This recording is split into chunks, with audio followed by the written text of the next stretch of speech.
Berikutnya aksi Sandi Butar-Butar. Petugas Damkar Depok yang mengkritik alat dan armada dinas yang rusak berujung ganda. Dari warga Sandi mendapatkan banjiran dukungan, sementara dari atasan dan instansinya, petugas ini dipanggil dan disebut akan diberi pembinaan. Pemkot Depok bahkan merespon dengan hanya gergaji rusak sebenarnya tidak perlu dipermasalahkan. Untuk warga masyarakat Kota Depok, saya mohon maaf sekali setiap ada telepon di UPT kami dan di UPT-UPT lainnya mengenai pohon tumbang. Bukan kami tidak mau mengerjakan, tapi sensor kami rusak. Ya, kami sudah bikin nota dinas berbulan-bulan yang lalu, tapi belum dibenahi. Mohon maaf. Kota Depok apabila curahkan kekecewaan sekaligus harapan. Alat peralatan dinas penunjang pelaksanaan tanggung jawabnya bobrok. Sandi Butar-Butar, salah seorang personel pemadam kebakaran Kota Depok, membuat dan mengunggah video ini. Berdurasi relatif singkat, berkonten serupa room tour, alias mengajak penonton melihat gergaji hingga rem armada damkar yang rusak. Rekaman langsung viral, menuai sorotan sekaligus dukungan bagi Sandi. Ya, sama seperti kemarin solar, ya Bapak, diramaikan dulu, baru dibenahi. Assalamualaikum warahmatullahi wabarakatuh untuk bapak-bapak. Setelahnya Sandi unggah lagi video permintaan maaf pada warga Depok. Jika petugas kerap tak maksimal tindak lanjuti laporan, tak lain sebab kondisi alat-alat tak memadai ini.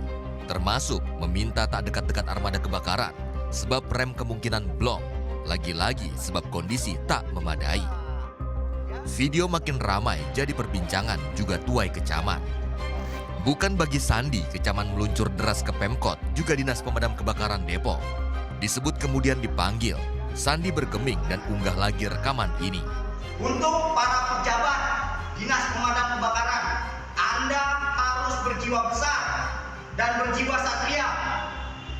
Untuk tidak memanggil teman-teman saya, limpahkan kesalahan terhadap saya siap menanggungnya.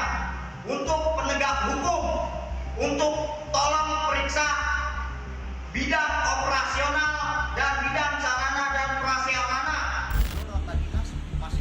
Bergulir sejak pekan lalu, Sandi Butar-Butar akui sengaja lancarkan aksi ini. Bukan belum menyampaikan internal. Kerusakan telah dilaporkan sejak 2023, namun tak kunjung ada perbaikan. Petugas damkar di UPT-nya bahkan tak jarang patungan buat perbaiki alat-alat penunjang pekerjaan. Sandi pun ungkap, ia dan sejumlah rekan dapat banyak mendapat tekanan dan betul telah menerima surat panggilan dari dinas. Ya, besok dipanggil sesuai pembinaan katanya. Nah, ya saya mikir gini, di dalam isi surat itu, dalam surat-surat, apa yang harus dibina? Apakah orang yang bicara benar harus dibina? Ya, saya pertanyakan itu. Kalau untuk tekanan sih biar ngomong jangan rame. Pada saat kemarin konsultasi masalah solar, itu semua omongannya saya bantah semua. Bang, saya bantah dan mereka jangan nge-keep saya biar jangan rame. Bagi Sandi, dukungan warga juga berbagai kalangan justru mengalir, termasuk yang suarakan Sandi jangan gentar. Sementara kepala UPT-nya benarkan telah memanggil sejumlah anak buahnya buat diberi pembinaan. Satu, saya menjalankan tugas dan fungsi saya sebagai kepala UPT untuk mengawasi dan membina teman-teman juru padam, terus dua operator. Nah ini tadi saya cuma satu pertanyaan ke Bang Sandi, apa sih keinginan Bang Sandi yang ini nanti akan saya fasilitasi untuk saya sampaikan ke kepala dinas. Senada Pemkot Depok pun buka suara. Pihak pemerintah kota benarkan akan institusi tempatnya bekerja, tak lain Dinas Damkar Kota Depok bakal beri pembinaan. Pemkot pun justru sampaikan agar pegawai tak sampaikan pada warga masalah internal dalam dinas atau instansi.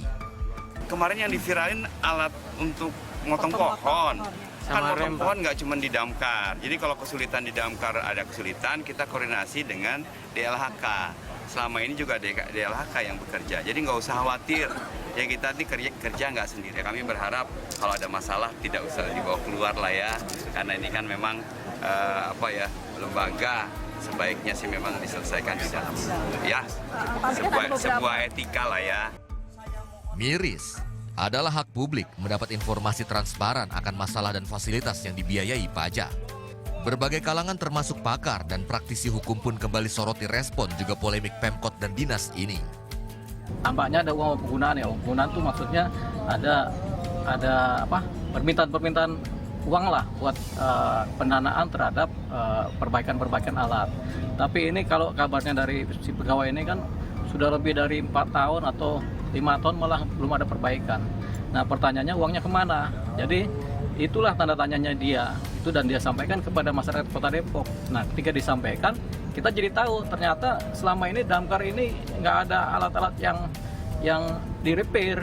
Jadi alat-alat ini alat-alat lama semua dan pada rusak semua. Nah coba kalau ada kebakaran, kalau alatnya rusak semua bagaimana itu penanganan kebakaran di Kota Depok? Nah ini yang harus dikaji, diteliti. Siapa yang bekerja nih? Tentunya Kejaksaan Kota Depok. Bukan baru kali ini, petugas damkar Sandi Butar-Butar sebelumnya juga pernah bongkar kasus korupsi damkar Depok. Di antaranya terkait pengadaan sepatu dinas, juga pemotongan insentif personil. Saat itu kasus berujung, Sekretaris Dinas dan Bendahara Pengeluaran Dinas Damkar Depok saat itu ditetapkan tersangka. Damar Pamungkas melaporkan untuk NET.